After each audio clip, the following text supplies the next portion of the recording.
Secara syariat ibu Nabi Isa itu kan Maryam. Secara hakikat kita tarik secara hakikat. Nah, bapaknya itu siapa? Nggih, matur suwun. Waalaikumsalam warahmatullahi wabarakatuh.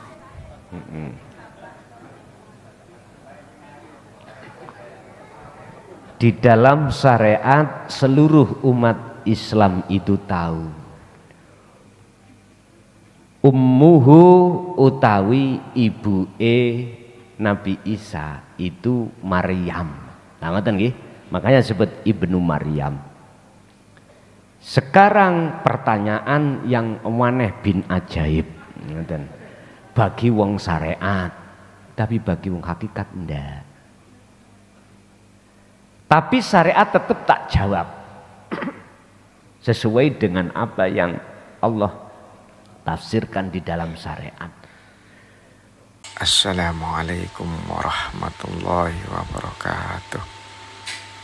Saudara-saudaraku yang dirahmati Allah Subhanahu wa ta'ala, semoga tayangan ini bisa membawa manfaat dan menambah keimanan kita di sisi Allah Subhanahu wa ta'ala. Selamat menyaksikan. Saya Asnawi Gus dari Sumeneb. Alhamdulillah saya bisa bergabung dengan para gelandangan gelonggong ini. Dan di sini saya lihat sedang terjadi atau berkecamuk peperangan yang sangat dahsyat, yaitu peperangan yang pernah disampaikan oleh Rasulullah, peperangan melawan hawa nafsu atau peperangan membunuh keakuan yang sudah lama dipertuhankan. Pertanyaan saya Gus berkaitan dengan surah Al-Qamar di ayat 1 dan 2 yang di situ berbunyi iqtarabatis sa'ah wa insyaqqatil qamar. Di situ Allah memakai fi'il madhi iqtaraba as-sa'ah, telah dekat datangnya as-sa'ah. As-sa'ah niku maknane napa Gus? Secara hakikat apa maknanya? Itu hancurnya alam semesta atau ada makna lain? Dan selanjutnya wan syaqqatil qamar, dan telah terbelah bulan. Di situ juga Allah memakai fi'il madhi, telah terbelah bulan. Dan di ayat kedua wa iyyarau ayatai yu'ridu wa yaqulu sihrum mustamir. Nah, di sini menunjukkan bahwa ini adalah sebuah fenomena yang luar biasa, tidak hanya sebuah cerita. Sehingga pada saat itu kaum musyrikin berpaling dan mengatakan ini sihir yang terus menerus. Nah, makna secara hakikat telah terbelah bulan niku napa Gus? Terima kasih Gus. Assalamualaikum warahmatullahi wabarakatuh. Waalaikumsalam warahmatullahi wabarakatuh.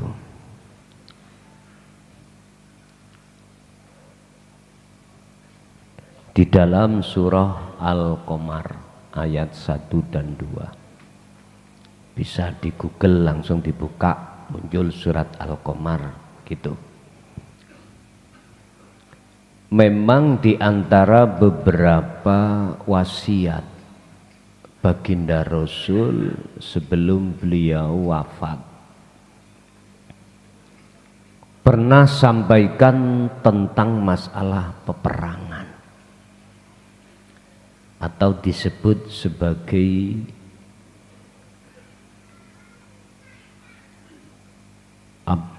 perang yang besar, jihadul akbar, perang yang besar. Mengapa di sini dikatakan perang yang besar di tengah-tengah umatku? Karena musuh kita itu, kebanyakan kita itu tidak tahu. Itulah yang disebut musuh dalam selimut. Sana tahu kita, kelemahan kita tidak tahu.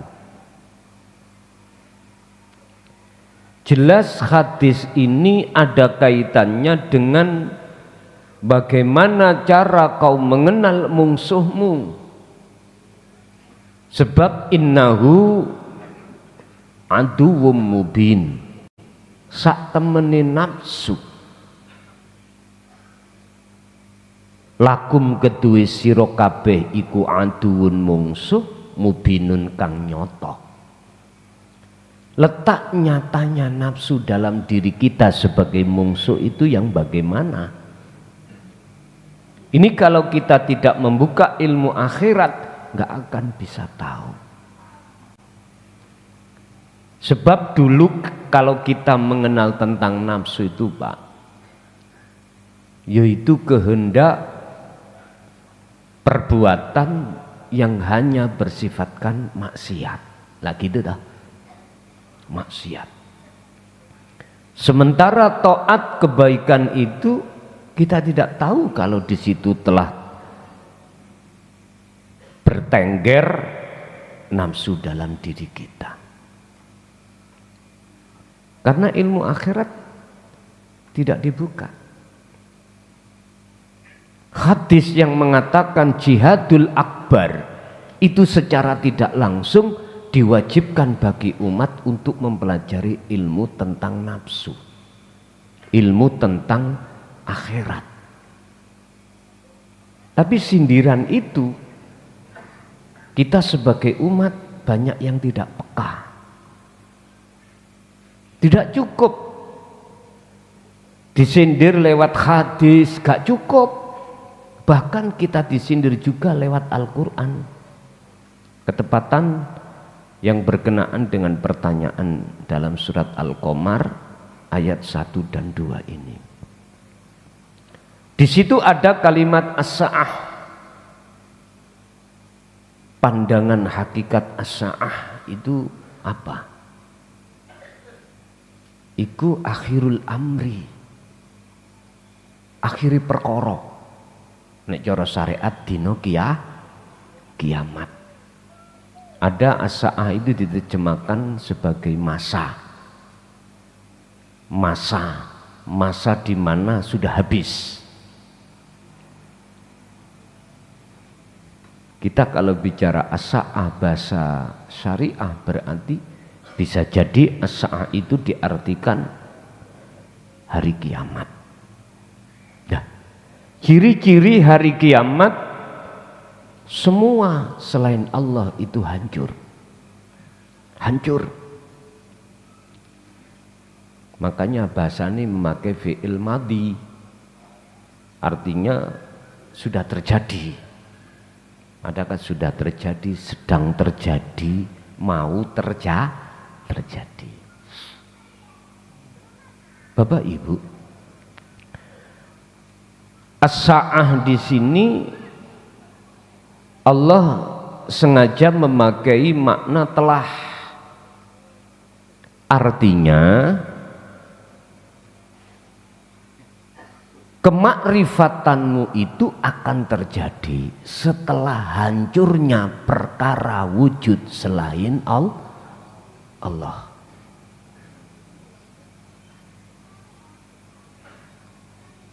Prosesnya begini. Ketika Anda telah melaksanakan zikir nafi isbat, meniadakan wujud selain Allah, baru isbat menetapkan yang wujud hanya Allah. Aku maksudnya aku. Setelah Anda meniadakan keakuan makhluk, maka isbatlah, muncullah, menetapkanlah akunya Allah. Inilah as-sa'ah. Kapan itu terjadi? Ya tergantung.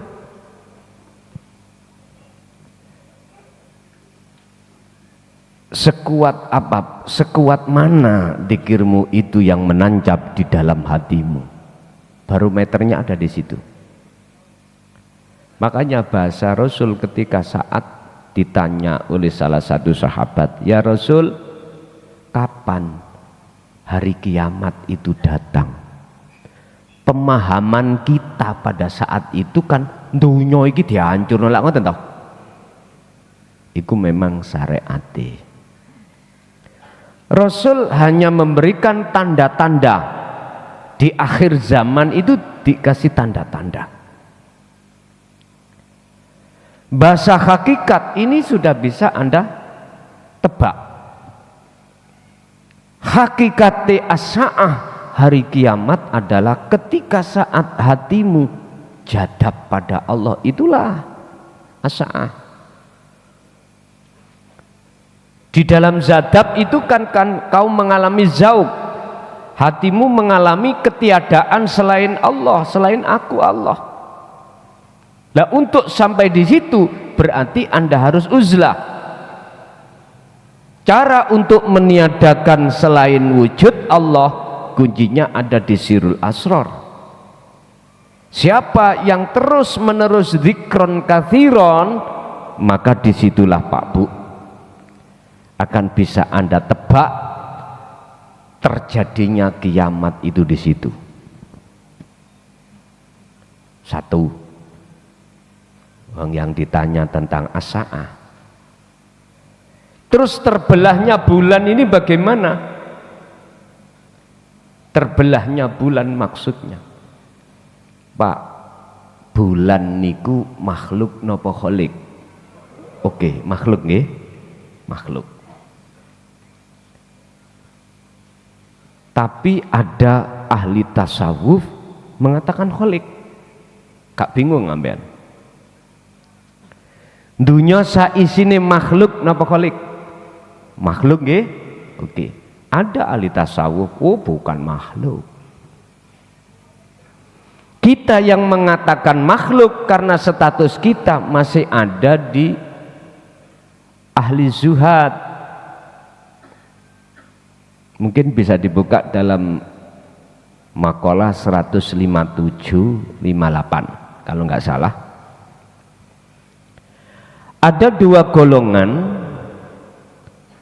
ketika saat beliau ini menghadapi pujaan masyarakat. Disebut az-zuhad, piro-piro wong ahli zuhud. Niki berarti saya katakan az-zuhad ini bisa dikatakan salikin atau sairin. Proses kita zuhud ini tapi belum ketemu Allah. Ini proses pengesaan disebut ahadiyah. Loh, ketika beliau itu menghadapi pujaan masyarakat, dia takut. Ini memang seperti ini. Takut. Mengapa dia takut? Karena dia belum bisa memandang pujaan itu dari datangnya dari Allah. Dia masih memandang pujaan itu datangnya dari manusia. Akhirnya miturut wanti-wantinya, pesennya guru akhiratnya gini, lebih baik kau dicaci oleh masyarakat daripada dipuja, sebab jikalau kau dipuja kau tidak mau evaluasi diri, tapi kalau dicaci kau akan mengevaluasi diri. Satu. Yang kedua, jikalau kau dipuja nanti susah kau menetapkan sifat hakikat hamba terhadap dirimu. Apa? Lawani puja hina. Susah kau merasa dirimu hina sebagai hamba. Susah. Makanya beliau itu takut. Akhirnya meninggalkan masyarakat. Ditinggal loh, Pak. Khawatir dia itu terjebak. Daripada saya terjebak, mending saya hindari. Ada yang bersikap seperti itu dan itu tidak salah. Tapi bagaimana arifin? Boten takut, Pak, malah seneng. Lah aneh toh nih. Tapi senenge iku bukan bermuncul dari hati seorang arifin, tapi senenge muncul dari diri akunya Allah. Karena dia sudah tidak memandang pujaan datangnya dari makhluk, karena makhluknya sudah tidak ada, yang ada cuman Allah. Dari sinilah mengatakan gak ada makhluk dunya saisine iku wujude Gusti. Wis. Iki berarti Allah dohir. Surat Al-Hadid niku ayat 3. Tapi ini nggak bisa direkayasa loh Pak, nggak bisa. Nanti kalau sudah jenengan sampai di situ, ya otomatis sudah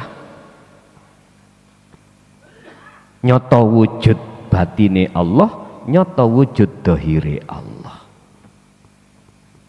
Lalu ini kula kok Siti Jenar ae, koyok ngerti Siti Jenar ya amu. Ya apa sih? Wis bener ajaran Siti Jenar kanggo sapa? Kanggo mereka yang arif.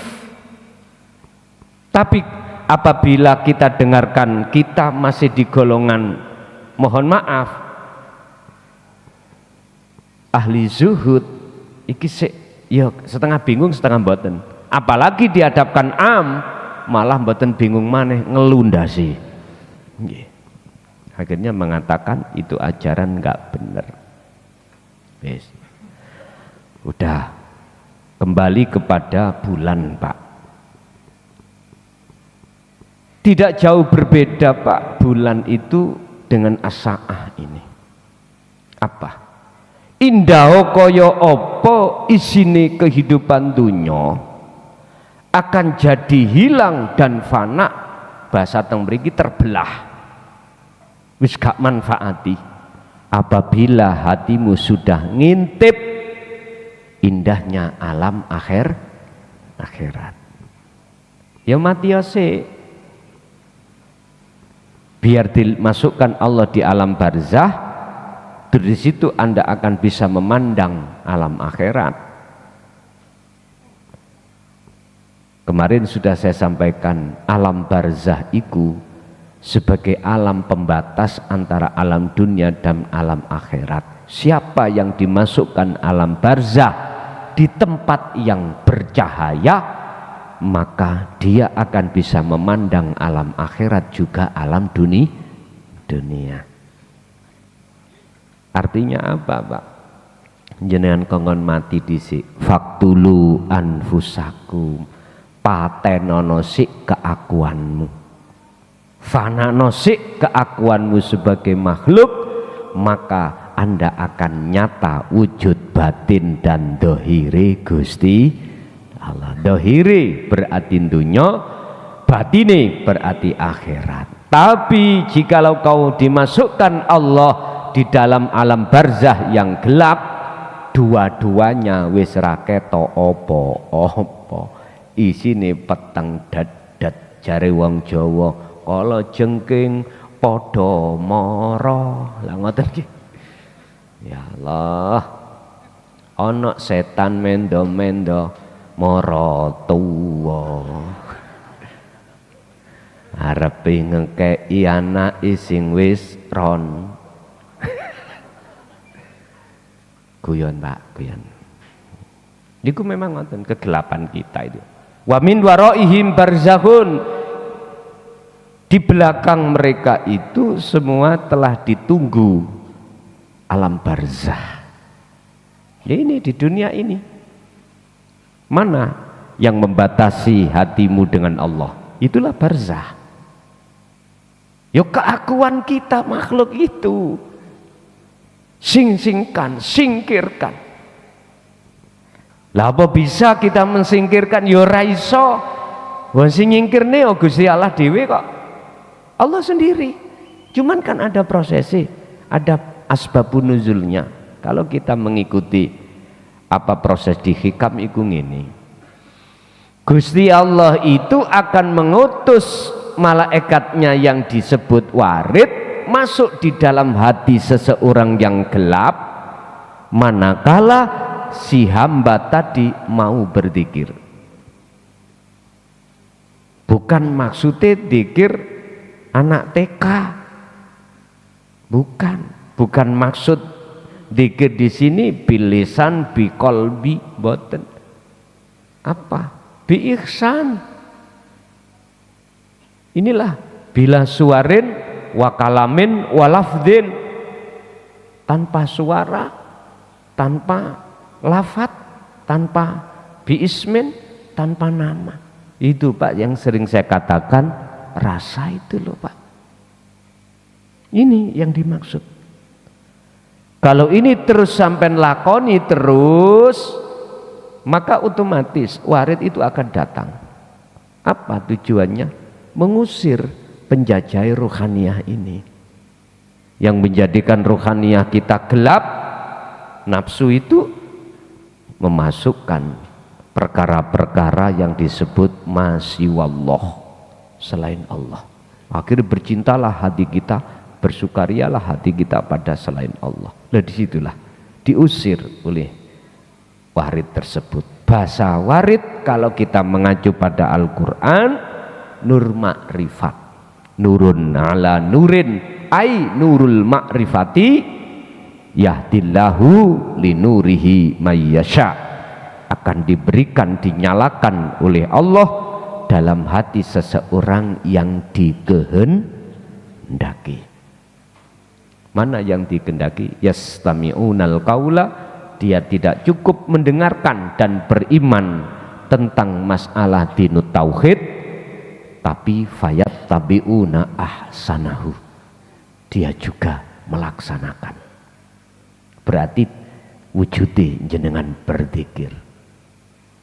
Percuma awak dhewe ngaji ben Sabtu, tapi nek kalau tidak mau mengamalkan zikir, percuma bagi kita. Estu Pak, gerudak-geruduk ngalor ngidul koyok bebek digawa nangane sawah niku lho Pak ya. Percuma. Saya katakan percuma manakala itu tidak jenengan praktekno dalam bentuk zikir sehari-hari. Al ilmu bila amalin kasajarin bila thamarin. Pak tani itu tidak akan pernah mendapatkan namanya buah dari sebuah padi atau jagung manakala Pak tani itu tidak mau menemukan antara biji dengan tanah. Biji saya katakan ilmu, tanah prakteknya ini. Ilmu dengan amal jadikan satu, kawinkanlah, biar ini nanti memuncul buah. Apa buah? Makrifat pada Allah, hilangnya perkara selain Allah, munculnya wujud Allah kang sejati. Jadi maksud daripada bulan telah dibelah niki tatkala jenengan ini estu betul-betul melanggengkan dzikir jenengan, maka masyaallah perkara selain Allah yang sudah masuk di dalam hati kita pasti Allah hilangkan sendiri. Bukan kita yang menghilangkan, tapi Allah itu sendiri. Lanjut.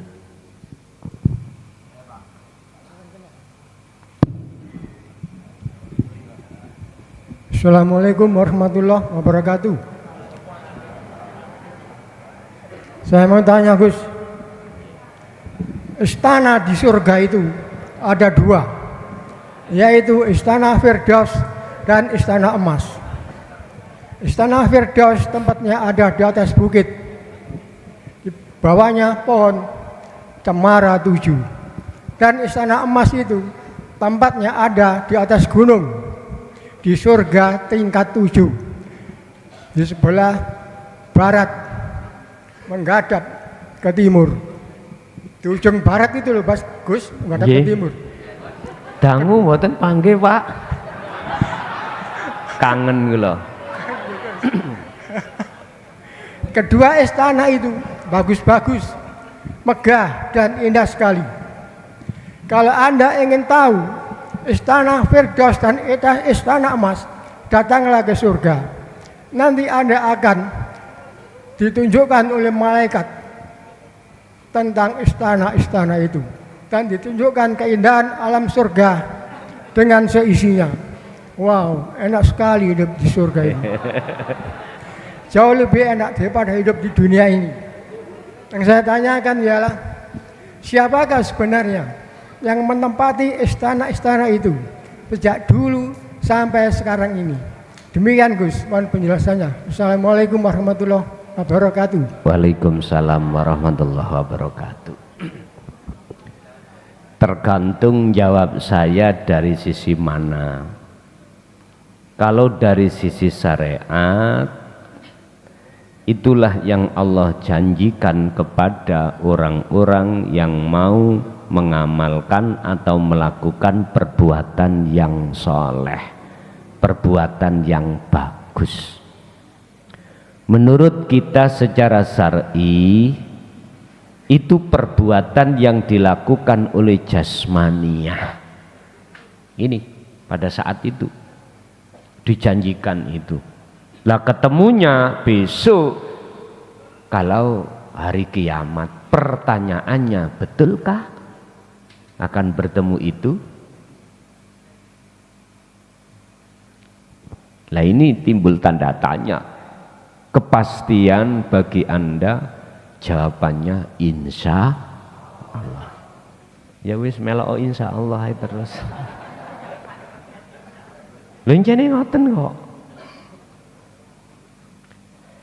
Berarti itu akan kita dapatkan setelah beberapa proses pemindahan alam.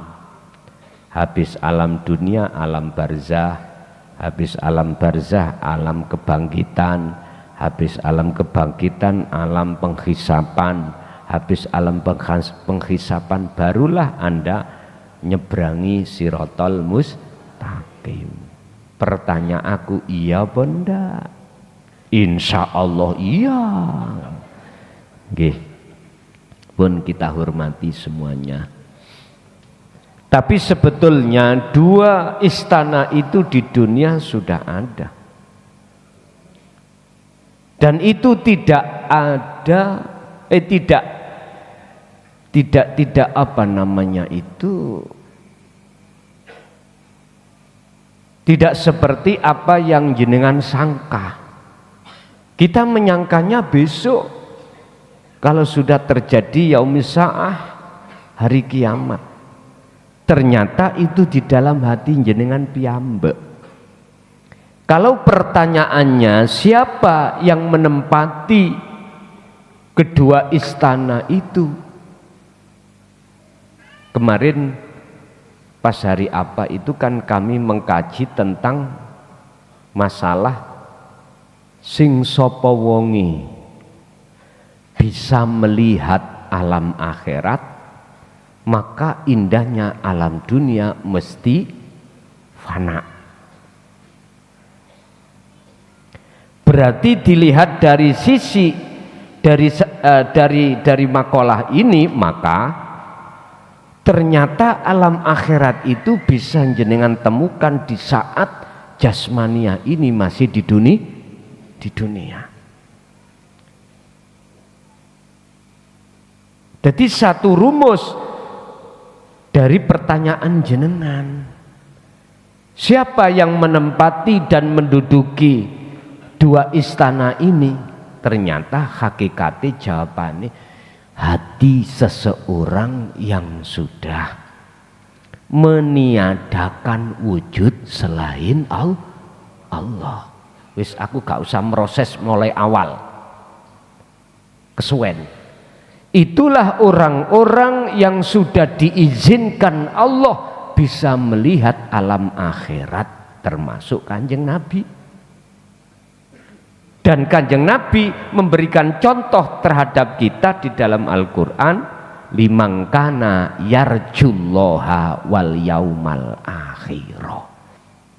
Jikalau kau Anda ingin tahu alam akhirat di dunia ini, Anda harus menjadi liman kana yarjullaha. Jadi orang yang di dalam hati ada keinginan untuk bertemu Allah. Pak Bu, sak donya niki atine wong niku maceme mek loro. Ono ada hati seseorang yang ingin terus ketemu dengan kesenangan, kemewahan dunia.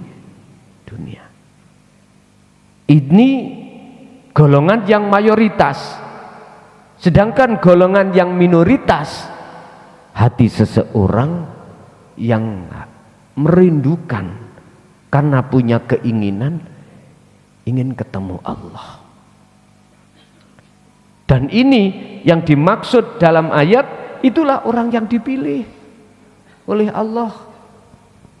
Kalau kita menengok ke hikam, hati seseorang ada dua, mingkol bin zahidin dan mingkol bin rogibin. Hati yang pertama minoritas condong kepada Allah, hati yang kedua rogibin, hati yang selalu condong dengan keindahan, kesenangan, kemewahan dunia. Ini hati manusia. Jadi yang pantas Allah masukkan di situ hanyalah orang pertama yang ada hatinya keinginan ketemu Allah. Otomatis inilah proses dari iman ke ihsan. Ihsan itu makom makrifat. Setelah dia terus menanggung rindu, bawa beban rindu dan berupaya untuk ingin ketemu Pak. Injing wau saya pagi tadi juga begitu. Orang ngaji di YouTube saja, orang Lampung Tengah insya Allah kepingin ketemu saya tahun-tahunan di YouTube, terus mendengar status kalau saya di Lampung Timur. Pagi tadi pingin tahu, kalau tadi malam itu tilem ning hotel. Beliau tenan hotel Pak, hotel. Tahu, beliaunya tahu, akhirnya pagi mendatangi saya. Wong jenenge kangen Pak ya, kepengin ketemu. Dirangkul kacamata sampai runtuh. Nggih kacamata beliau sampai runtuh, sampai nangis dan lain sebagainya. Haru, seneng. Saking kepingine mau ke Jawa nggak ada waktu. Akhirnya ditemukan Allah di hotel Bandara Sarengat. Nah, ketemu mereka. Gak jauh berbeda dengan kita. Hati rindu ketemu Allah.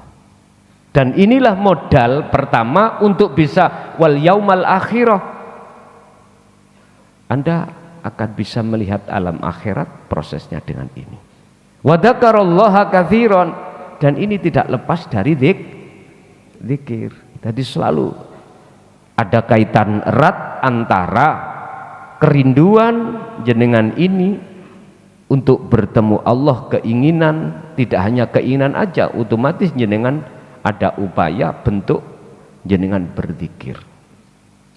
Antara rindu dengan zikir dan alam akhirat itu berkaitan erat. Jadi Pak, yang berhak Allah masukkan di dua istana itu adalah mereka yang limangkana yarjullaha wal yaumal akhirata wa dzakarallaha katsiran. Itu. Nggih, ada lagi.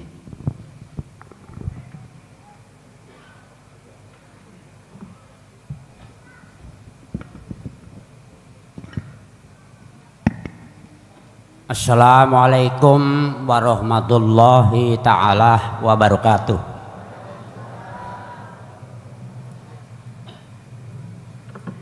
Matur suwun dumateng Yai Gus Mukhlasol ingkang maringi wekdal kangge kula. Anamung kula badhe matur mboten mengenai pertanyaan Yai, kula badhe ngaturaken unek-unek kula utawi identitas kula badhe kula aturaken dhateng panjenengan utawi kapurih dipun ngertosi para ahli jamaah pengajianipun Yai Gus Mukhlason. pindah kaping kalipun kula ngenalaken diri kula menika Hadi Suripto, asal usul saking Kabupaten Cilacap, ananging kula tahun 8 sekawan kula derek transmigrasi wonten Kalimantan Barat. Salaminipun kula wonten Kalimantan Barat nggih menika kula angkeni ngibadahipun tesih amburadul. Salajengipun nggih menika sasampunipun kula ngertosi melalui YouTube setiap wekdal utawi Yai Gus Mukhlason menika ceramah kula pahami lan kula resapi mungkin pikantuk ketukanipun utawi saking Gusti Allah piyambak dados kula pribadi menika kepengin dipun bimbing secara langsung boten melalui YouTube menika Yai nggih. Dados kula namung nderek menapa ingkang dipun bimbing mangke dhateng Yai. Sasampunipun kula saged memahami utawi mempelajari kula kantun nderek menawi Kyai marengaken wangsul wonten Kalbar kula ndereke mawon terus niku. Lah salajengipun mbok bilih kula pribadi ngrumaosi tiang Kalimantan ingkang campuripun bermacam-macam suku, jelasipun nggih kula tesih ngelampahi adat Jawinipun nggih namung gaul-gaul biasa kados niku. Dados mboten perlu panjang lebar malih utawi kula nangletaken pertanyaan bab itu dan ini niku mboten, namung kula dugi saking Kalimantan Barat dumugi mriki mohon bimbinganipun panjenengan. Ngrumaosi kula umure pun 70 tahun. Dados nggih kula menawi mirengaken Gus Mukhlason niku ngendika kula pikir-pikir aku wis dosane akeh ya iki. Nah niku teng mriku milanipun alhamdulillah mungkin pun wekdalipun kula saged secara langsung pinanggih kalian Yai. Dados kula mboten lewat HP mawon, langsung mohon bimbinganipun. Kinten-kinten semanten mawon mboten perlu panjang lebar pun kula aturaken unek-unek menika mugi-mugi ndadosa menapa saking ketukanipun Gusti Allah kula saged ngelambahi ngantos puputek usia. Nggih. Akhirul qouli wassalamualaikum warahmatullahi taala wabarakatuh. Waalaikumsalam. Ningali melihat umur jenengan pun 70 ke atas niku wis mingglik. Ngerti mingglik? Nggih. Secara umum loh ya, secara umum. Tapi jenengan sudah dapat bonus kathah. Ya dah. Bonus nggih kula derekake. Kula derekake jenengan bertahan di pondok sini sampai pada waktu yang belum bisa kita tentukan. Yang jelas sebetulnya itu mungguh umur sing wis mingglik jenengan itu bab masalah ngilmu sing tidak ada ujungnya, artinya ora ning entek sampai dalam Al-Quran Allah sebutkan jikalau air lautan 7 lautan dunia 7 dunia misalnya ada dunia 7 dijadikan satu untuk menjadi mangsi gak cukup untuk menulis. Tumbuh-tumbuhan juga begitu dijadikan satu untuk menjadi pulpennya nggak cukup. Langit sab 7 dibeber, ngerti dibeber nih, digelar laksana sebagai kertasnya juga enggak cukup. Wis berhubung umur jenengan wis minggli, ya minggli itu sudah mendekati, ya tak? Udah jenengan ringkes aja. Apa? Nanti tolong dilihat di dalam surah Al-Kahfi ayat terakhir 110. Di situ ringkasan dari seluruh ilmu yang tadi tidak ada ujungnya, nggak ada batasnya. Itu manakala disimpulkan, di situ ada dua. Pertama, falyamal amalan sholihan. Hati jenengan berhubung wis minggli jenengan, ya. Sibukkanlah hati terus dalam keadaan dan kondisi apapun untuk berzikir. Zikir yang kami maksud di sini adalah zikron kathiron. Sejati ini zikir. Itulah yang kami sebut zikir yang muncul dari kalimat tauhid anta, la ilaha illa anta. Karena anta ini sudah dekat. Anta, engkau, dekat berarti. Jangan huwa, jangan la ilaha illallah, jangan anta. Dan ini tidak jenengan baca la ilaha illa anta, enggak. Di dalam anta ini ada 3 tahap. Jenengan rasakan kehadiran wujudnya Allah di dalam diri jenengan kali kula.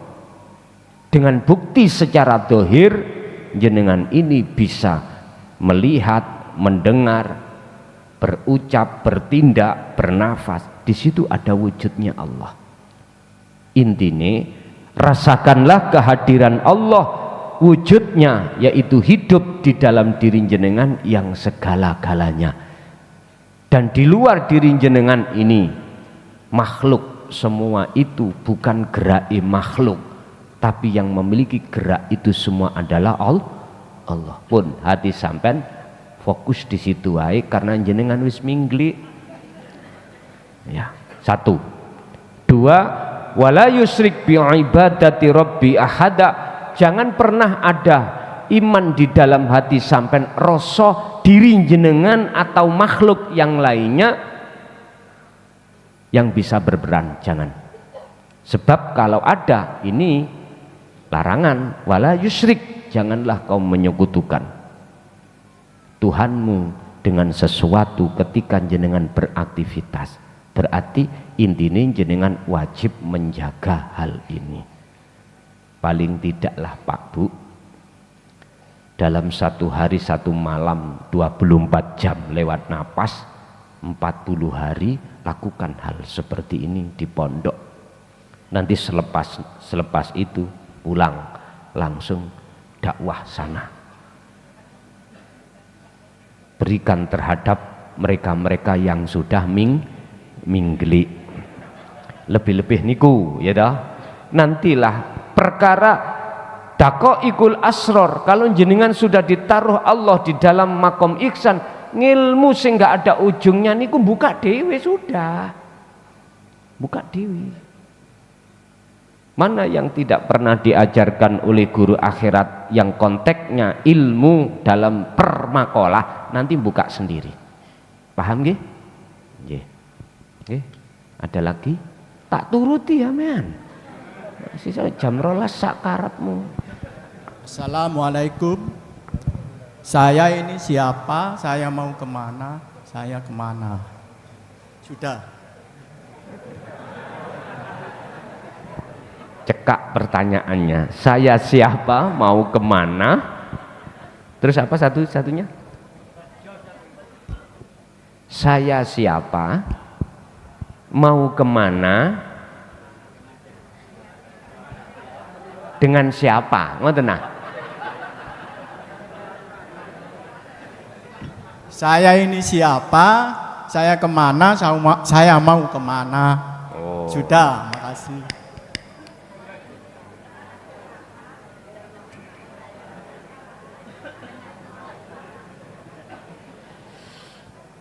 Man arafa nafsahu faqad arafa rabbahu.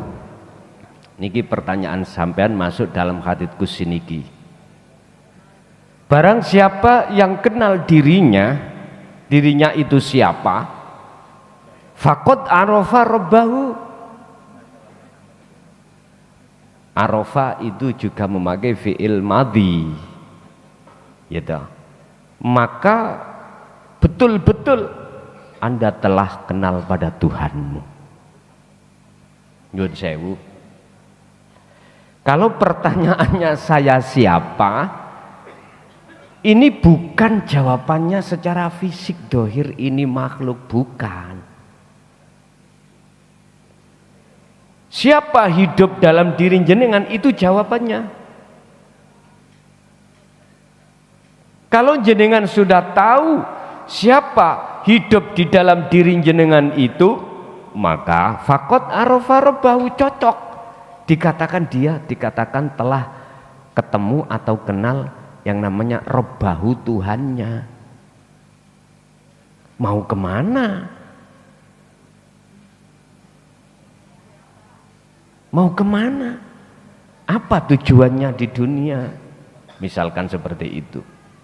Pak, mohon maaf.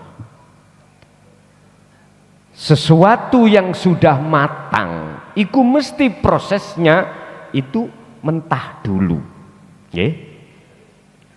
Sesuatu yang sudah masak, jangan dikira datangnya langsung masak. Dia itu mengalami beberapa proses yang masih mentah. Letak kementahan kita itu, Pak, sehingga jawab saya itu makhluk. Ini mentah kita. Saya itu makhluk. Apa tujuan? Tujuannya makhluk. Dan mau kemana? Tujuannya adalah menyembah. Kemana? Menuju Allah. Iki jawaban masih mentah. Kalau pertanyaan jenengan iku minta jawaban yang sudah matang, jawabannya ngeten. Innaka sak temene sira al hakikota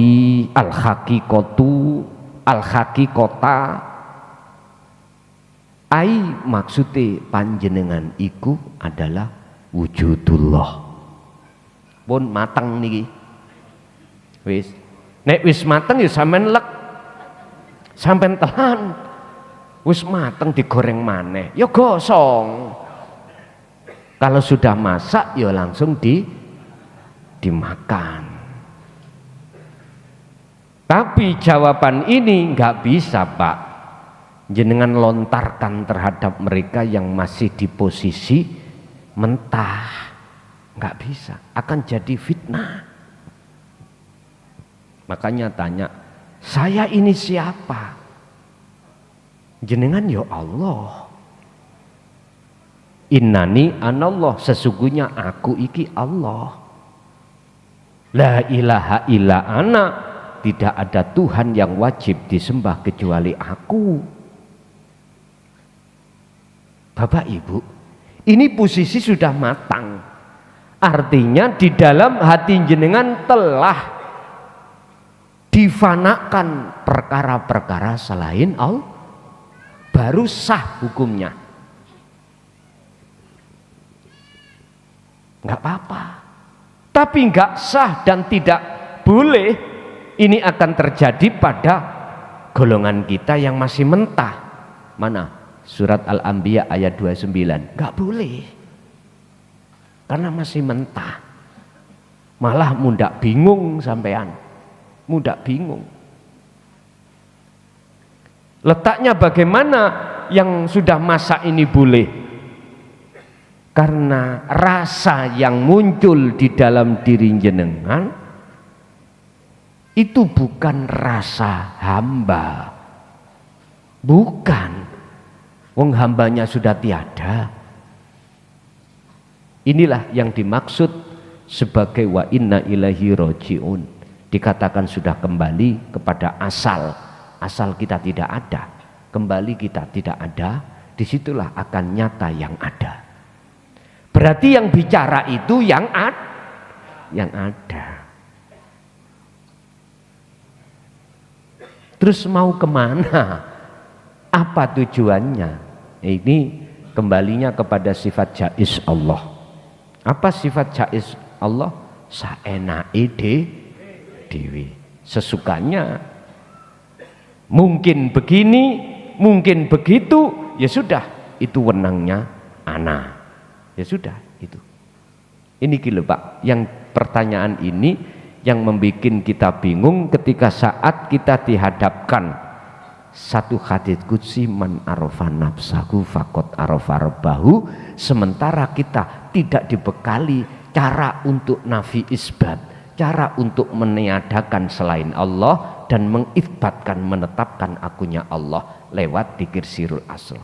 Niki menjadikan bingung kita dulu, sehingga dikasih pelajaran oleh guru-guru kita, masayih romo kita, ger sing kosong iku berisi, sing berisi iku kok wis ngeluwun rapopo.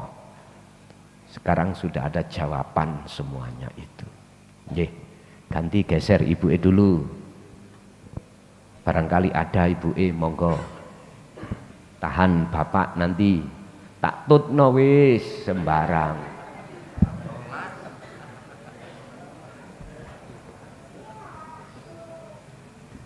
Assalamualaikum warahmatullahi wabarakatuh. Nama saya Mukaromah dari Surabaya. Saya sudah mengikuti kajian Pak Kiai sekitar kurang lebih 1 tahun lewat YouTube. Dan tapi saya kemarin pas Ramadan sudah mengikuti baiat Pak Kiai. Yang saya tanyakan, kenapa kok saya dalam menjalankan sirul asrar dan dzikir yang terus menerus masih kesusahan? Apakah ada doa agar biar bisa istiqomah, hati selalu ingat pada Allah setiap aktivitas saya dan menghilangkan hijab yang ada di hati saya? Yang kedua, Gus, salat kita biar khusyuk kan kita harus sirul asrar terus. Dan supaya kita biar mengerti apa sholat itu, kita harus mengenal diri dan mengenal Allah. Bagaimana cara mengenal diri dan mengenal Allah itu? Mohon penjelasannya. Yang ketiga, sholat sendiri itu katanya bisa dibilang sholat berjamaah. Itu bagaimana caranya, Gus? Dan apa niatnya? Pakai makmuman apa ada alillah aja? Gitu aja. Terima kasih, mohon penjelasannya. Wassalamualaikum warahmatullahi wabarakatuh. Waalaikumsalam warahmatullahi wabarakatuh. Saya ini sudah paham tentang dasar tauhid, dzikir-dzikirnya sudah paham. Mengapa ketika saat menjalankan dzikir tersebut kok susah? Apa sebab?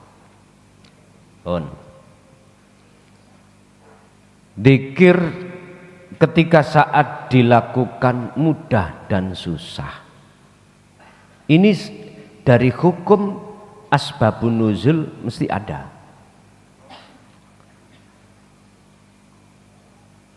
Kalau saya jawaban mateng ya sing gak susah ya Gusti Allah. Sebabnya ono kuno. Yang menjadikan ini gampang ya Gusti Allah. Cuman kan sebelum Allah menetapkan mudah dan sulit itu kan ada riwayat. Apa riwayatnya? Wis kula tak ngomong dulu secara umum. Orang biasanya kalau banyak masalah, umum niki umum, tapi pun dijadikan alasan yang apa? Yang konkret, jangan. Sebab tidak semua orang itu seperti itu. Biasanya umumnya seseorang itu susah untuk menjalankan dzikir sirul asr karena dirinya dikerubuti banyak masalah. Entah itu dengan suami, dengan anak, dengan rumah tangga, kebutuhan. Dan ini banyak mereka jadikan sebagai alasan untuk tidak sinkron antara ilmu dengan amal berbentuk zikir. Kebanyakan ngoten. Tapi itu sebetulnya bukan alasan. Sebab siapa sebagai dalang dibalik jenengan ini banyak masalah? Siapa? Anda sudah tahu jawabannya. Fi kulli mukawwanat khafiyun ai hayyun wa huwa wujudullah. Ternyata di balik layar semua itu hanyalah ada wujudnya Allah. Lah, sekarang tinggal jenengan ini untuk mengklikkan antara ruh lewat rasa terhadap hidup di situ. Pun ngeten mawon Bu. Niki sampean tak paringi aji-aji nekat. Nggih? Biar tidak terjadi susah lagi. Pun ngeten. Tapi ya sampean pamit nanggone anak bojo. Sampean pamit nang anak bojo. Jikalau tetap enggak boleh pun nderek kula ning pondok. Umpama gak oleh lho ya. Jenengan dihalang-halangi wa yasudduna an sabilihi sabilillah. Umpama dihalang-halangi rapopo nderek ning pondok. Tapi nek iki saged sampean lampahi ning diriya di rumah lebih baik. Biar enggak menimbulkan fitnah di tengah-tengah keluarga khususnya suami jenengan. Lakukan di rumah. Nek sampean lakukan ning pondok, engko ada fitnah. Paling kecantol wong. Lah ngoten toh? Khawatirnya seperti itu. Daripada ada fitnah prasangka yang tidak baik, lebih baik jenengan lakukan di rumah. Jenengan kan takok solusinya, termasuk pertanyaan yang ketiga, mengenal diri. Jadi pertanyaan pertama dan kedua ini pertama dan ketiga satu paket. Pun sampean pamit dulu terhadap suami dan anak. Pa, jenengan manggil papa napa? Mas. Ya wis sembarang. Yah. Kula nyuwun izin selama 40 hari 40 malam jangan diajak bicara. Anak juga begitu. Waktu masak tetap saya masak. Waktu ngelayani jenengan tetap aku ngelayani. Baik secara fisik maupun secara batin tetap tak layani ya. Tapi tolong kula jangan diajak bicara. Masalah blonjonya gitu, ya duka sampean taruh ning kono utawa ya napa. Maksudnya ya apa? Pamitosi. Sibukkan hati jenengan setiap napas. Buatlah berzikir wadzkur isma rabbika Muhammad, dikirolah kau selalu. Isma rabbika, pertama dengan nama, sebutlah Muhammad dengan nama Allah, bukrata wa asila, baik siang maupun malam. Niki Rasulullah diperintahkan Allah dan dituangkan di dalam Al-Quran, berarti ini tidak hanya terhadap beliau yang diwajibkan, juga terhadap kita. Yang dipanggil, ya ayyuhalladzina amanu dzkurullaha, wahai orang-orang yang beriman, ingatlah kau terhadap Tuhanmu, yaitu Allah, dzikron katsiran, kelawan ingat yang sebanyak-banyaknya. Jenengan asale nonggo, tahu nonggo? Ngerumpi ambek tonggo wis kurangi, buat aja di rumah dzikir. Itu cara jenengan untuk mudah mboten susah berzikir sirul asr itu di situ. Jadi nggak cukup jenengan ikut dengan asmo, walaupun ayatnya asmo. Tapi kalau mau mendalami lagi di dalam surah Al-Insan ayat 25 ini bukan asmo. Asmo tidak menjadikan Anda itu sampai pada yang memiliki asmo. Maksud isma rabbika itu tersebut adalah sirul asr, cuman bahasa syariat asmo. Bagaimana caranya? Asmo itu secara syariat tapi ruhaniyah sampai wujudi asmo. Berarti bukanya dari sirul asrar. Itu caranya Bu, dan itu cara untuk mengenal diri. Akhirnya hidup yang ada pada diri dan di luar diri jenengan itu hanyalah Allah. Barulah itulah yang dikatakan kenal diri. Jenengan harus curiga, mengapa Hadits Qudsi mengatakan man arafa nafsahu. Nafsahu itu diri. Dikon ngenali diri dulu. Terus kok ada kaitannya dengan fakot arafa rebah. Apa hubungan nafsahu dengan robah? Nah ini loh Pak. Untuk mensinkronkan di sini perlu jenengan terus menerus berzikir tadi. Baru akan tahu. Yang nomor 2 tentang sholat khusyuk. Sholat munfaridan. Sholat sendiri. Apakah kita memakai makmuman ataukah kita adaan? Wis sampai memakai imaman mawon. Imaman berarti jenengan dadi imam. Rapopo. Syariate jenengan adaan ya rapopo. Tapi makmuman gak mungkin. Tapi andai kata sampean makmuman ditarik ke hakikat, sampean makmum nanggone Allah. Berarti sing dadi imam Gusti Allah. Ora apa-apa cara hakikate.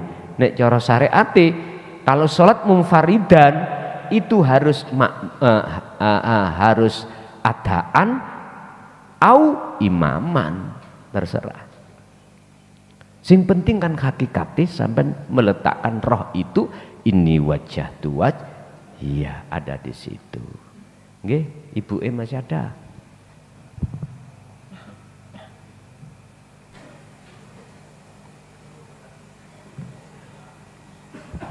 Pun nggak ada, tak balik nang cah kakung. Pak monggo. Biung monggo, Bopo monggo sekarang Bopo. Nek sik wonten monggo po.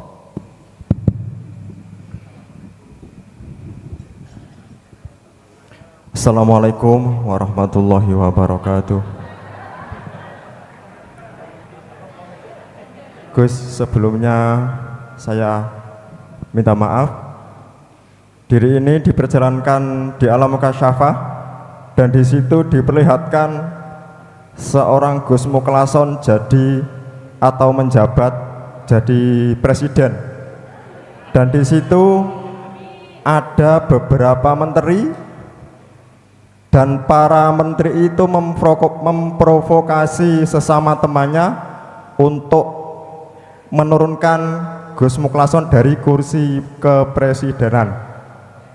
Mohon penjelasan dari pandangan syariat dan pandangan hakikat. Terima kasih. Wassalamualaikum warahmatullahi wabarakatuh. Waalaikumsalam warahmatullahi wabarakatuh. Kula niki wis sakniki kantun kados telek kuning-kuning intir lho Pak kula. Dene syariate pada akhirnya Allah meletakkan secara syariat itu di situ. Ya sudah, apapun yang terjadi ya sudah, saya tinggal jalankan aja. Sekalipun hanya jadi presiden itu 1 minggu.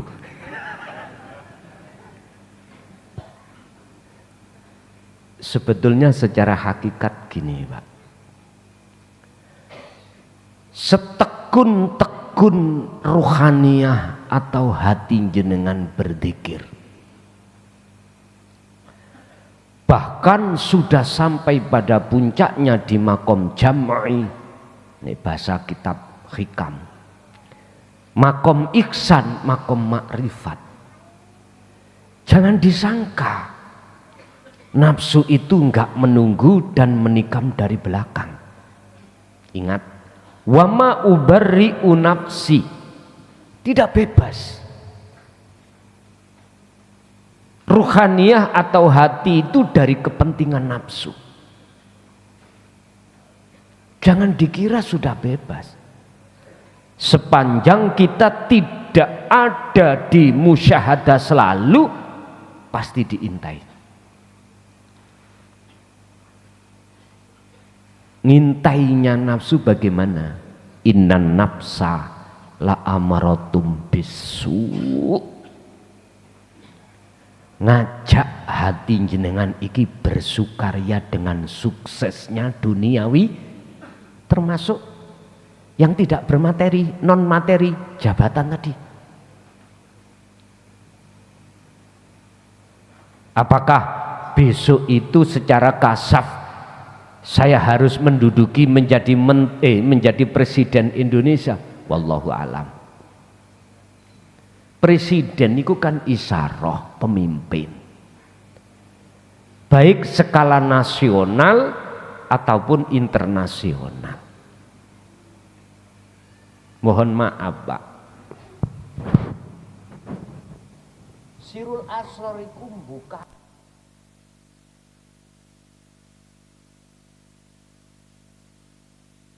sing krungu sampean tak mawon.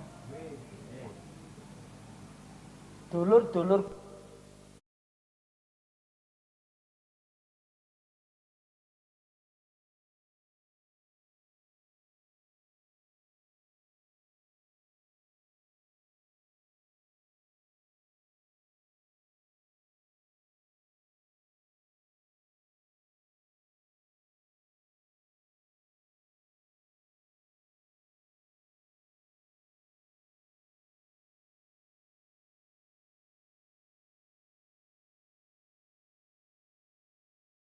indir lewat ulama-ulama ahli tasawuf. Tapi saat itu Pak, kena hukum fitnah. Akhirnya beliau-beliau itu mohon maaf mengikuti hukum, sehingga apa yang beliau sampaikan itu tidak menjadikan fahamnya umat malah bingung, sehingga beliau sampaikan di majelis yang khusus, tidak terbuka seperti ini. Nggih ngapunten Kang Kathah. Sampean pun ningali pon pese, pun ningali Jaya Barune. Sampean harus melihat, memandang, bersaksi siapa di balik itu semuanya. Paham nggih? Biar pujaan sampean iku enggak keliru. Sampak saya kan sudah sering ngomong, nek jenengan iki pujaan nang makhluk, mending saya ngaji ta'udo. Paham nggih maksud kula? Lah, itu bukannya aku nggak sayang, bukannya aku ingin meninggalkan jenengan, enggak. Itu untuk menjaga, lebih berhati-hatilah jenengan ini ketika bertaklim dan memahami, lebih-lebih melaksanakan praktek dari sebuah ilmu itu, biar hada siratum mustaqim, lurus, ora tolah-toleh gitu loh. Jadi secara syariat terserah Allah, dan itu tidak masuk di dalam keinginan yang harus saya tanamkan dalam hati, enggak. Makanya tadi saya katakan, saya itu seperti kuning yang ngintir di kali. Terserah Allah. Andai kata sejarah terulang kembali seperti Gus Dur, misalkan ya, nggak jangkep wis didukno, wis lumrah. Ngerti lumrah? Umum, menandakan bahwasanya jangan dikira Jenengan yang sudah tahu antara batil dengan hak, berlaku di atas jalan Allah, itu tidak ada yang halang-halangi. Buka dalam surat Ibrahim ayat 3. Mereka itu Pak ya, mohon maaf, menteri-menteri, mantri apa menteri toh? Menteri ya? Oh, aku gak tahu sekolah SD Pak umum. Menteri, ya oke, menteri. Menteri kan jabatan yang diberikan oleh presiden terhadap seseorang yang ditunjuk dalam bidangnya masing-masing. Menteri dan itu ya.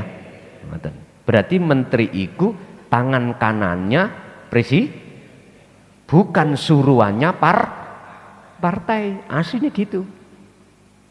Aslinya gitu. Nggak boleh menteri itu bangkang dari presiden ngikuti seruane partai, nggak boleh, asli ini kalau kita kembalikan nggak boleh, harus mengikuti terhadap apa perintah dari presiden.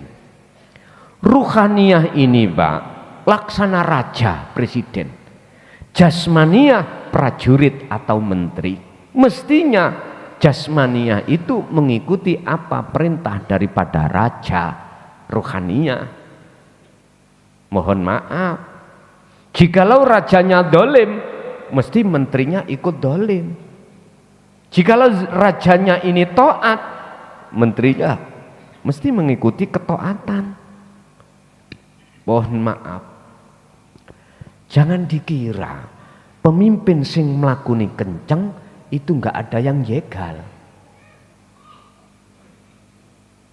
Sudah banyak kasus-kasus secara syariat Pak ya, pemimpin yang arif tapi anak buahnya itu ada golongan-golongan yang ingin menjatuhkan dan macam-macam. Saya nggak usah jauh-jauh. Mengapa sih Gus Dur gak jangkep itu sudah diturunkan yang katanya korupsi ini lah ngoten. Eling nggak sampean bulog getan nih kok. Nggih toh? Lah Gus Dur iku lho mripate gak ketok. Wong wedok. Apa maneh duit. Artinya apa? Dari kasus ini maka berhati-hatilah. Jikalau jenengan ditaruh dalam sebuah kepimpinan, berhati-hatilah. Jangan anggap orang yang dekat dirimu itu adalah seperjuangan. Bisa jadi dia adalah musuhmu. Dan sebaliknya, jangan kau anggap selamanya musuhmu itu tidak membangun dirimu. Selamanya bisa jadi musuhmu akan menjadi temanmu. Artinya apa Pak? Gini Pak, kalau kita tarik dari sisi hakikat secara individu, walaupun jenengan iki dikiri wis mudah, selalu ketemu Allah dengan dikir itu terus ketemu Allah. Jangan dikira nafsu itu tidak merencanakan menikam jenengan dari belakang, pasti lah. Supaya jenengan itu tidak tergelincir, sampai lihat komitmen ataupun prinsip ataupun pernyataan daripada iblis. Seluruh anak Adam termasuk Nabi Adam dan anak putunya sampai terhadap kita dijerumuskan semuanya. Cuman satu yang tidak bisa, illa ibadaka minhumul muhlasin. Itu surat Al-Hijr ayat 40. Illa ibadaka, kecuali ya Rob Tuhanku Allah, hamba di antara hambamu, minhum iku setengah saking hamba panjenengan yang tidak bisa ku gelincirkan, itulah al-muhlasin, hamba yang jenengan pilih. Tadi saya katakan, mana sih hamba yang dipilih? Hamba yang sudah hatinya terus menerus berzikir pada Allah. Lebih-lebih mohon maaf, jenengan ini secara syariat gambaran ke depan itu bagus.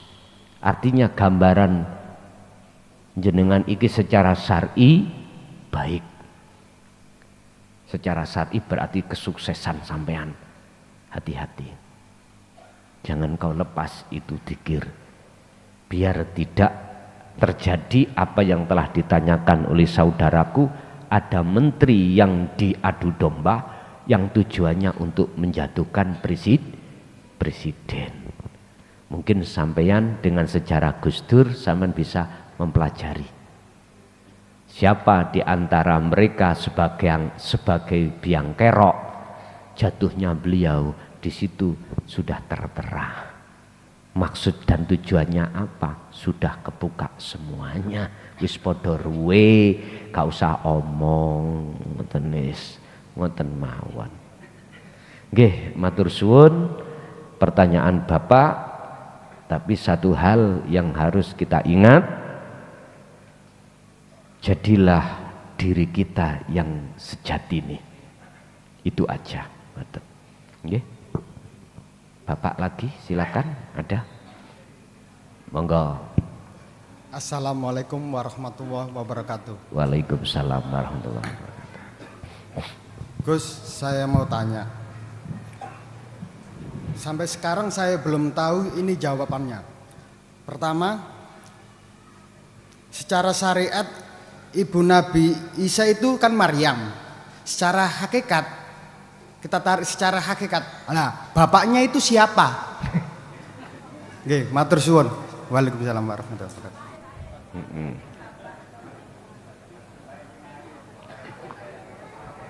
Di dalam syariat seluruh umat Islam itu tahu ummuhu utawi ibuke Nabi Isa itu Maryam. Nah, ngoten nggih. Makanya disebut Ibnu Maryam. Sekarang pertanyaan yang waneh bin ajaib. Ngoten.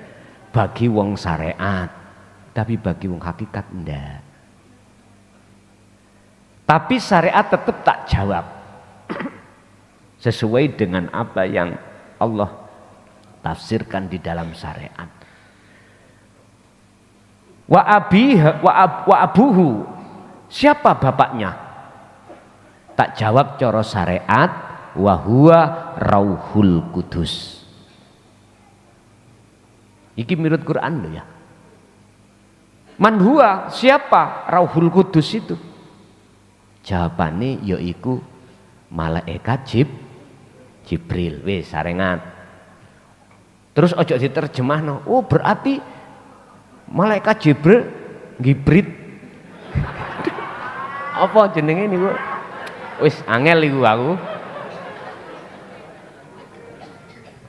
Ojo mbayangno tutuk gunung.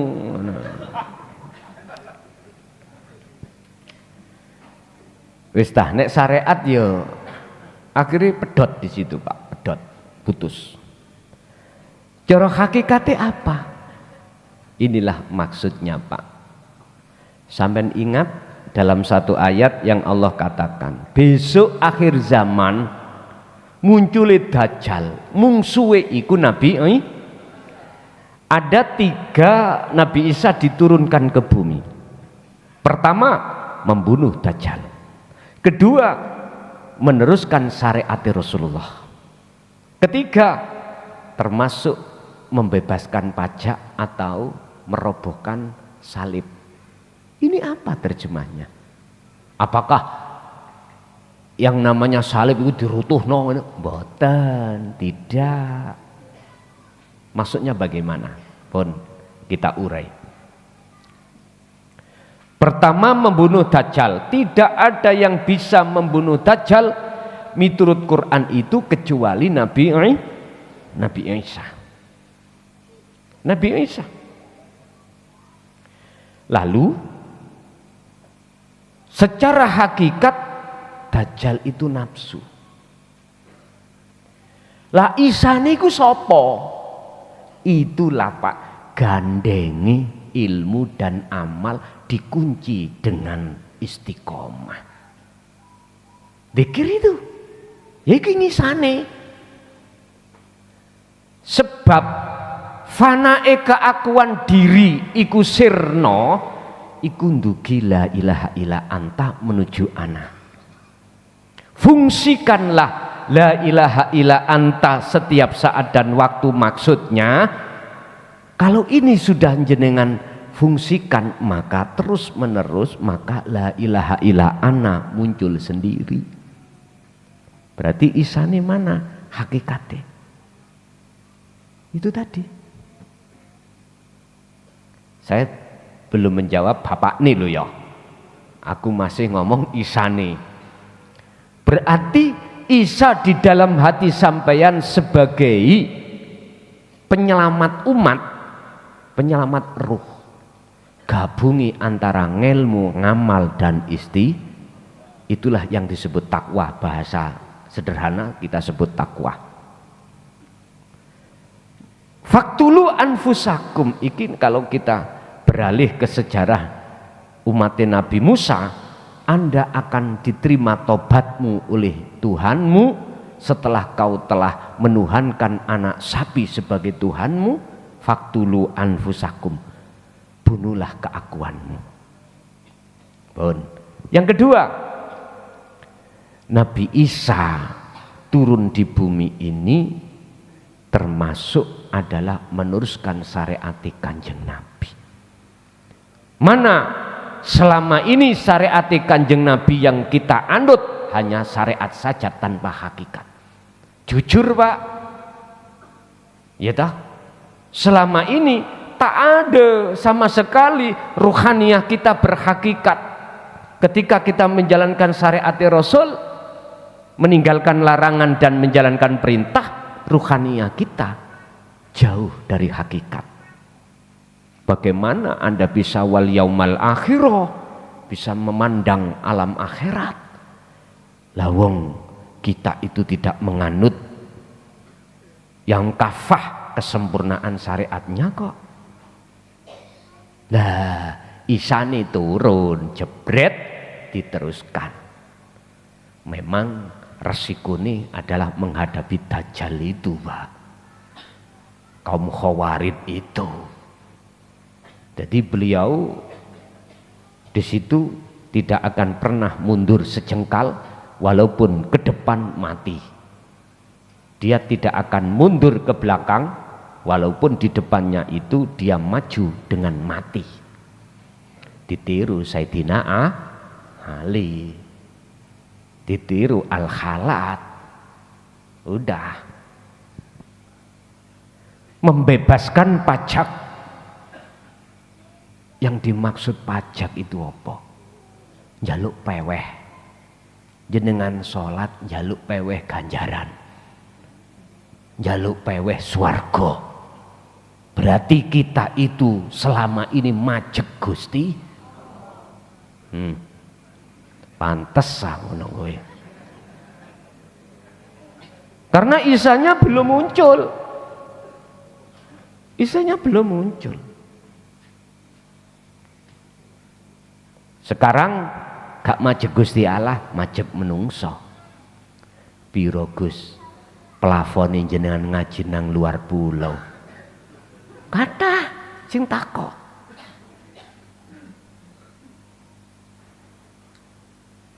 Aku nek wis dihadapno pertanyaan ngono gak jawab, Pak. Meksa jawab apa jari Gusti Allah. Mek ngoten tok. Malah kemarin aku ditanya, dikira saya itu mesti membawa pengawal, Pak. Pengawal. Pundi pengawali Gus? Mesti takok ngoten. Dikira saya itu ngaji kemana-mana membawa apa sing ketot-ketot napa jenenge? Duplikat. Kula jawab mek ngenten tok. Duplikat. Bodyguard ya. Maklum gak SD Pak. Duplikatku Gusti Allah wis.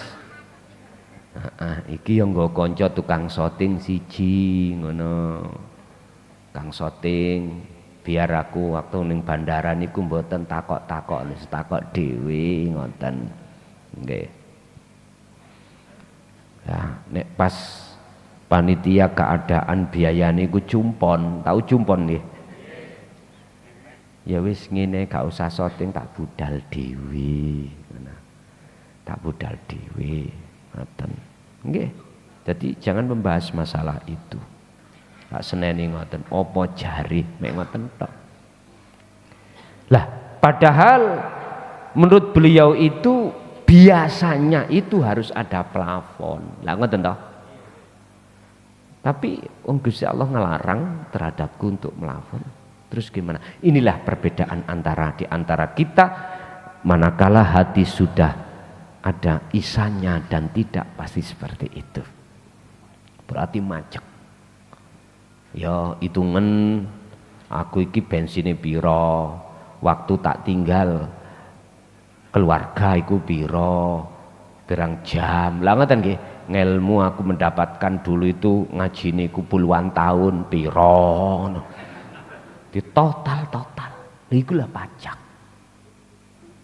Tapi tatkala tidak bicara itu, apa terserah kata Allah di situ, berarti itu membebaskan pajak secara finansial, secara materi. Non materi, sholat nggak ada, pamrih tadi pahala atau pamrih surga nggak ada. Ya sudah, itulah maksudnya lillahi ta'ala itu di situ. Apa mang pitakoni? Oh iya, terus sinten bapak Nabi Isa? Bon, hakikatnya jawab, ya Nur Muhammad iku. Nur Muhammad itu bapake. Apa Nur Muhammad? Wiji kang dumati sak lebete urip. Siapa hidup dan Nur Muhammad? Kalau matengan wis gak ono bedane.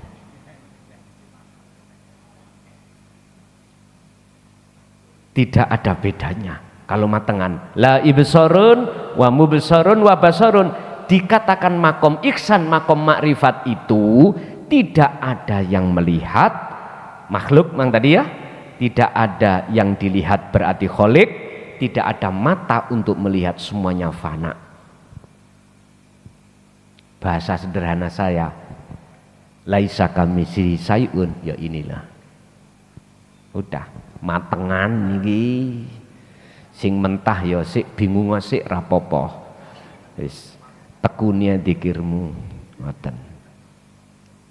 Itu jawaban secara hakikat adalah Nur Muhammad. Wiji kang dumati sak lebeti gesang. Loh, itu loh ada di dalam nutfah itu. Seorang bopo. Seorang bopo. Nutfah itu bahasa Arab maknanya mani. Gitu. Di dalam mani itu ada sel, bahasa biologis. Ada sel. Ya sel inilah sebagai bapak bahasanya itu. Ya Nur Muhammad ini. Sebab tanpa ini nggak akan muncul yang namanya anak. Makanya wajib hukumnya dari seorang secara akal. Bopolan biung bila mana ingin punya anak itu kudu kumpul. Syariat lho nggih. Cara akal harus karena mempertemukan dua sejoli antara sel telur dengan ovum. Bahasa biologisnya begitu. Kalau bahasa kitabnya antara Nur Muhammad nyuwun sewu dengan bumi niki. Bumi berarti Siti. Siti sinten Pak? Ya ibu ketemu. Tapi ingat, Gusti Allah itu mempunyai sifat satu yang jarang manusia mau meneliti. Sifat jaiz. Ya, kan ada sifat wajib Allah, sifat mohal Allah, sifat jaiz. Allah mampu menghendaki sesuatu walaupun di luar akal termasuk Nabi Isa secara syariat tadi. In aroda syai'an ayyakula lahu kun. Jangankan menciptakan Isa tanpa bapak dengan ibu ada. Wong nyiptakno Adam tanpa bapak, tanpa ibu secara syar'i wujud kok. Nek cara saiki Pak, niku lho bayi tabung. bayi tabung. Kang wong lanang kan mboten ungkrek. Tahu ungkrek nggih? Mboten langsung bersinggungan dengan ibu. Sampeyan tanya Pak Dokter. Jadi mani sampean wong lanang itu diambil kemudian disuntikkan. Terjadilah nang sapi. Ada sapi meteng gara-gara disun. Sederhananya yaitu Isa.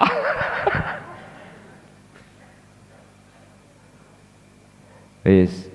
Jadi hakikatnya Nabi Isa itu adalah ilmu, amal, istiqomah. Hati itu ada mingkol bin zahid, itulah bahasanya zahid itu adalah bahasa ning ati sampean ada isanya itu tadi. Nomor loro kolbin rohib, hati menungso condong nang selain Allah itu. Berarti gak enekmu isane. Niki dikembangkan saudara saya yang ada di Nasrani sehingga mengatakan anak Tuhan. Dikatakan anak Tuhan karena secara dohir nggak ono bapak. Siti Maryam itu kok iso meteng le ngaten lah. Oke, ada lagi. Bisa. Oh, wonten niki tak layani, Pak, sampai tuh jam 12. Salam takdim Kiai, perwakilan dari Gresik ya Pak. Sedikit ingat dalam Ihya Ulumuddin 195 ketika Nabi Musa bertemu seorang hamba yang dia tidur di atas tanah tanpa alas dan bertidurkan dengan batu dan berselimutkan dengan jubah. Ketika itu Nabi Musa alaihissalam bertanya kepada Allah, wahai Allah, ada seorang hamba yang menyia-nyiakan dunia. Kemudian Allah mengingatkan kepada Nabi Musa, apakah engkau tidak tahu wahai Nabi Musa, apabila aku memusatkan pandanganku terhadap seorang hamba, maka aku sirnakan dia terhadap dunia. Yang saya tanyakan, memusatkan pandangan terhadap dunia dalam kacamata syariat dan hakikat, ya. Terus kemudian seorang salik ketika bermahabbah, pandangan yang bagaimana ketika Allah memusatkan pandangannya terhadap si hamba. Kemudian yang kedua, banyak di dalam Al-Quran ditemukan antara sodr, qalb, fuad dan baitullah atau disebutkan dengan sir. Mohon penjelasannya, Yai. Mohon maaf, terima kasih sebelumnya. Terkait pandangan terhadap Allah di dunia, orang yang masih mengikuti atau mengejar tentang kesuksesan dunia, miturut pandangan hakikat itu bagaimana? Mungkin dalam ayat 77 surat Al-Qasas, sinkron dengan makalah di dalam Ihya tadi. Wabtagi raihlah fima ing dalam opo ataka kang nganugrahake nekaake ka ing sira sapa Allah Gusti Allah.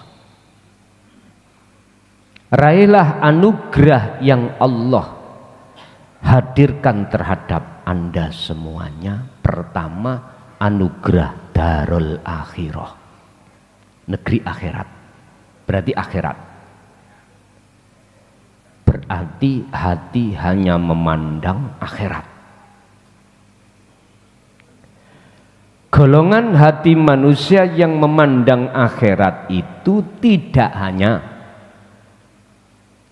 orang-orang secara fisik harus tinggalkan dunianya saja, enggak.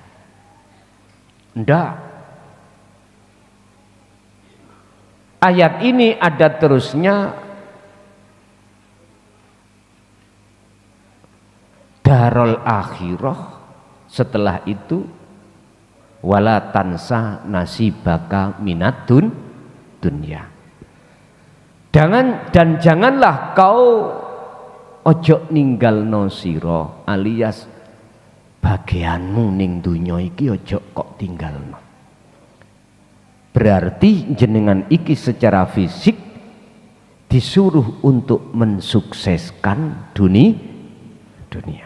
Tapi mandangnya hatimu secara hakikat bukan ke dunia. Lah, sahabat yang bertidur beralaskan batu itu golongan yang hanya memikir masalah akhirat. Ini golongan khos, Pak. Golongan hati Allah letakkan di makom arif itu di khos. Artinya hatinya sudah tinggalkan baik secara zahiriyah atau batiniyah tentang urusan-urusan dunia. Ibaratnya kekasih Allah wis gak ngopeni zahir urusan dunia. Dan ini semua ya juga atas kehendak Allah itu sendiri sebagai percontohan. Tapi orang memandang Allah bukan harus lewat seperti ini aja. Kita ngaca bagaimana Nabi akhir zaman Ibnu Abdillah itu. Beda lagi.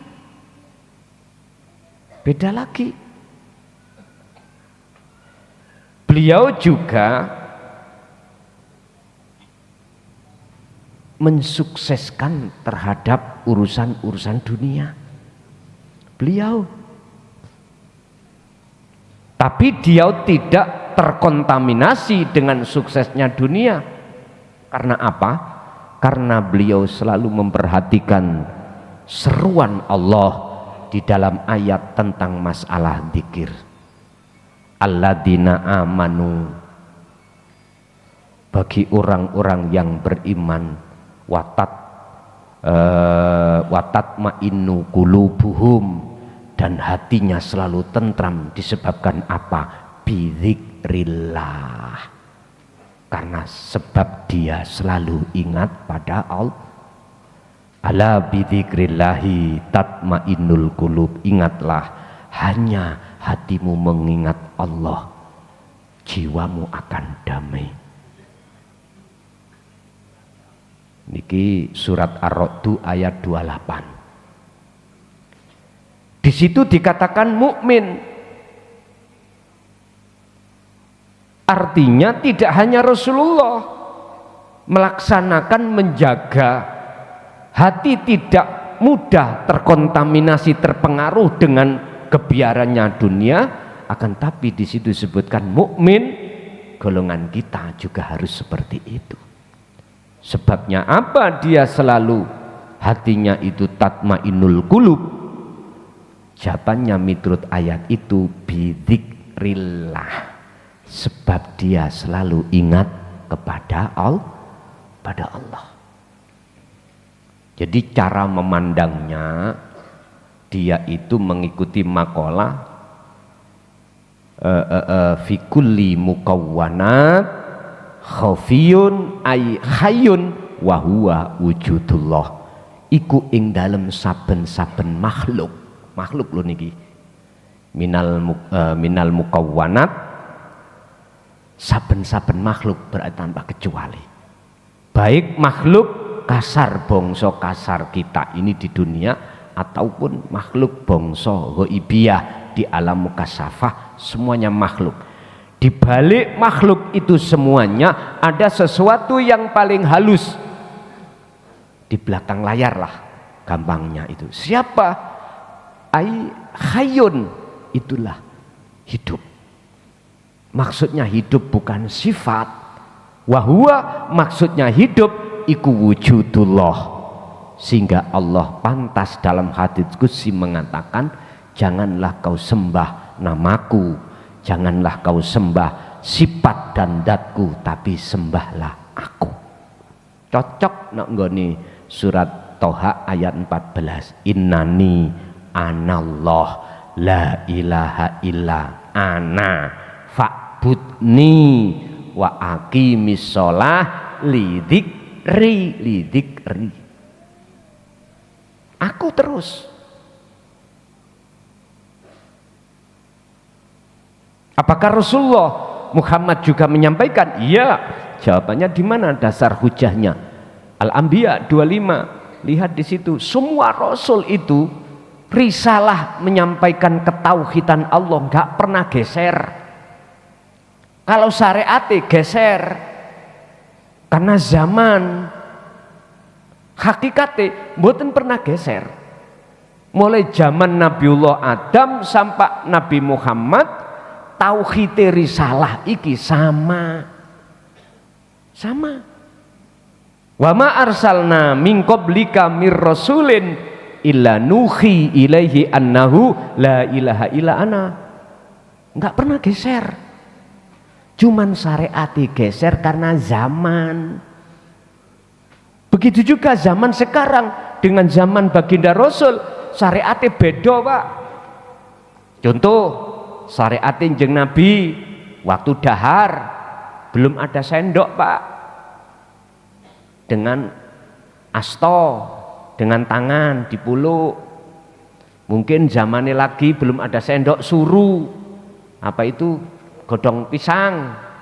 Lah ngoten dulu sampean ngoten. Sekarang beda, syariatnya makan sendok.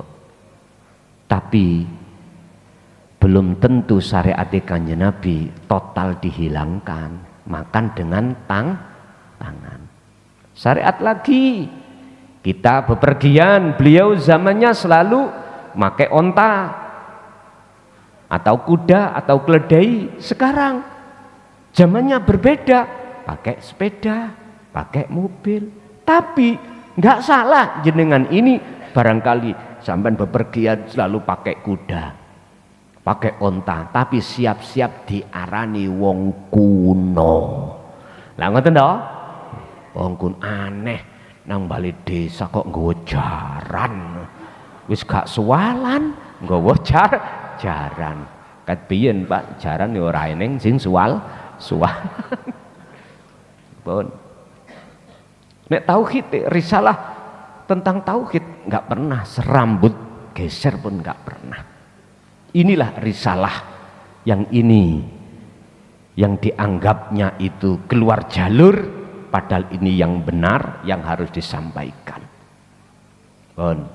Jadi ini berkenaan dengan makalah kita pada malam hari ini. Pertanyaannya itu masalah mandang. Man taqarraba, sing sapa wongi qalbuhu apa qalbuhu atine man taqarraba iku marek mendekat ilallahi maring Allah azza wa jalla aba'adahu, mongko mesti Allah ngedohake ing man sapa Allahu Gusti Allah anid dunya, saking kehidupan dunia.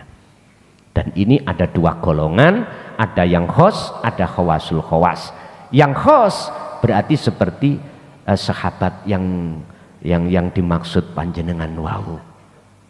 Secara dohir bojo ditinggal, anak ditinggal, pokoknya seluruh berkenaan dengan urusan manusia dan makhluk dia tinggal. Hatinya selalu terus berpikir. Ini mudah kalau dibanding dengan khawasul khawas.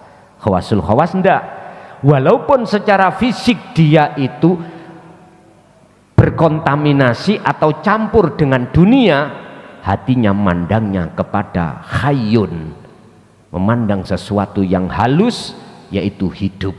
Itulah wujudnya Allah. Tentunya beliau tidak lepas dari tali Allah, yaitu zikir tersebut. Yang kedua, tentang masalah sabar atau bahasa fuad atau sir. Inilah yang saya gabung menjadi satu kalimat, daqaiqul asrar. Apa? Lembut-lembuti perkara sing lembut. Istilah bahasa Jawa, ning jerone ati iku ana teleng. Sampeyan sing nate nang Kejawen mesti tahu ngrungokno dawuh Rama, jerone ati ku ana teleng. Tapi ora dijelasno gamblang mboten. Disitulah nanti kau akan menemukan kosong iku berisi, berisi iku kosong. Kau akan menemukan galihe kang kangkung. Ternyata itu maksudnya al-fuad. Di dalam hati jenengan itu ada imanul haq yang disebut ihsan. Nek cara hadis Kanjeng Nabi tentang ihsan, ketika jenengan iki menyembah, menghadap kepada Allah, ada dua. Anda itu bisa melihat wujudnya Allah, tapi bukan Anda itu makhluk. Paham nggih? Yang dikatakan makrifat itu bukan makhluk bisa melihat Allah. Apa mungkin perkara yang enggak wujud bisa melihat wujud? Ternyata yang dimaksud makrifat yang wujud, yang bisa melihat yang wujud hanyalah yang wujud. Kalau tidak bisa, fa illam takun taro, apabila kau belum bisa melihat wujudnya Allah, seakan-akan kau selalu dilihat oleh. Itulah proses jenengan itu melakukan su'aul basyirah, merasakan kehadiran Allah. Karena lewat inilah baru jenengan bisa antak budallaha ka'annaka lahu taroh. Bisa dikatakan ihsan itu muncul dalam hati jenengan. Nek cara wong Jawa al-fuad, itulah rasa.